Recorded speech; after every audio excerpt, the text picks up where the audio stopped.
for putting trust in our president, in our party chairman, and our party, our flag bearers. Because from what I'm seeing, it seems we are doing extremely well. Number two, to say that this was years and months of good work, but also majorly of explaining to Ugandans what has been achieved by government and diffusing the lies of the opposition.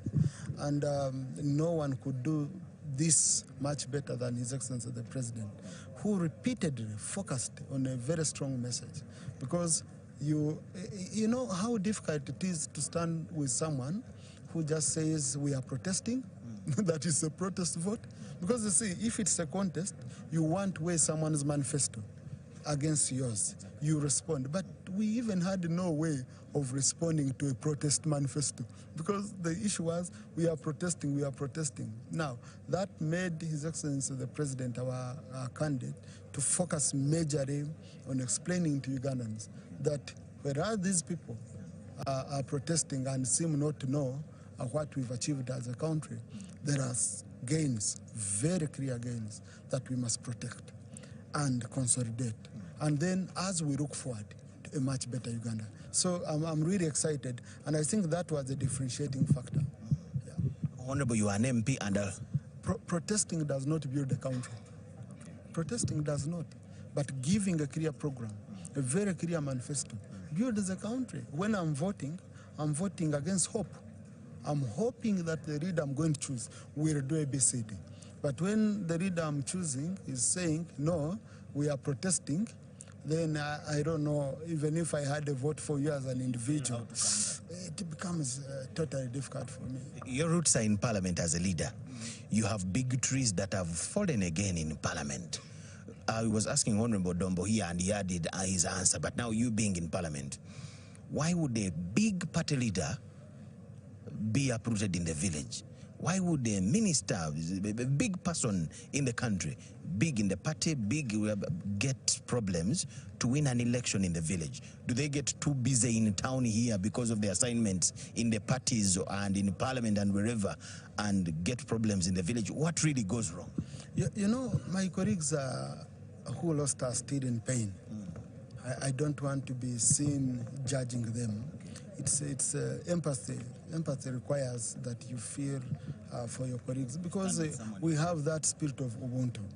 And it always feels painful seeing a colleague exiting the house, you know, unwillingly. In Parliament, you people always see us on the floor.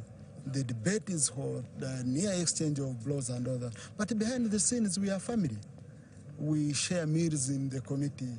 We attend each other's parties. You find sometimes we are all struggling. You share fuel.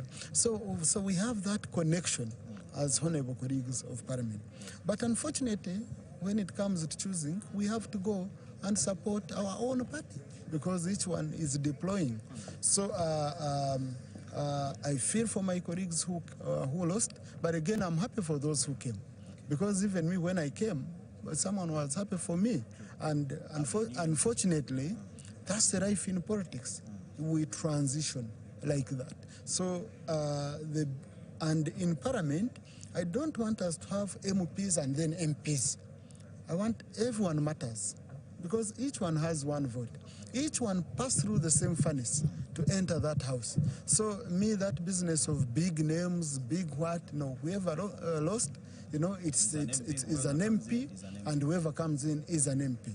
And that's where we get it wrong. We even make some of the new MPs lose confidence, okay? And we also had a habit where you find you're chairing a session, like a senior MP wants to stand up and grab the microphone without even catching your eye as a presiding officer. But then you have this MP who has been standing up several times, who is new, whose voice has not been heard, but is also representing their constituency. So I think we've been trying to have that balancing act, saying, no, we must listen to each and every one of the MPs. On why we lose, it depends on several factors, okay? But I would focus on why NRM has mainly won without judging individual MPs. Number one, you will not tell us why the party has lost in some constituencies? Because of the message we have been putting out consistently. A message that is focused on serving mass population, not a few privileged individuals.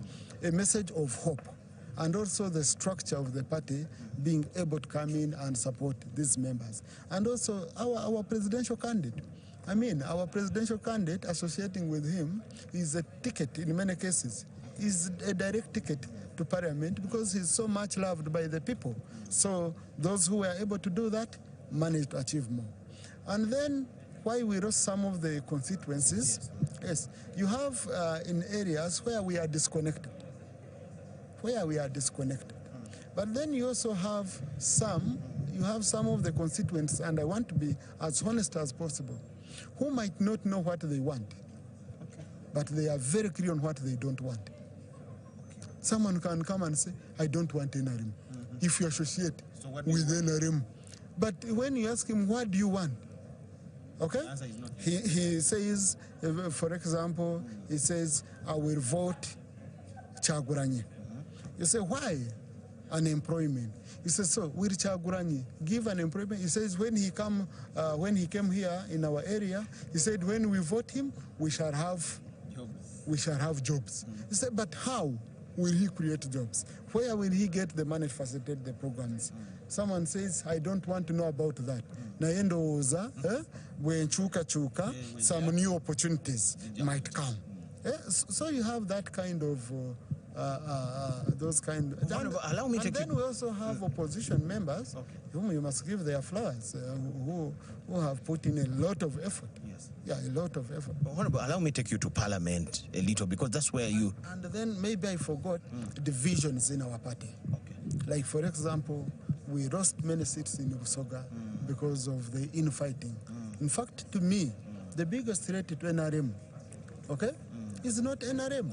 But it's not opposition, it is NRM. The day we have unity, we shall be doing extremely well.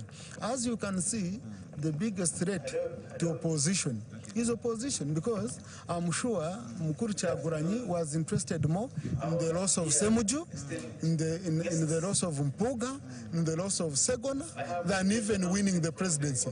Really? Than even winning the president, I'm sure. Because I could see the kind of effort they were putting in. And you say, wow. And you see the celebration they were having when this Basarirwa.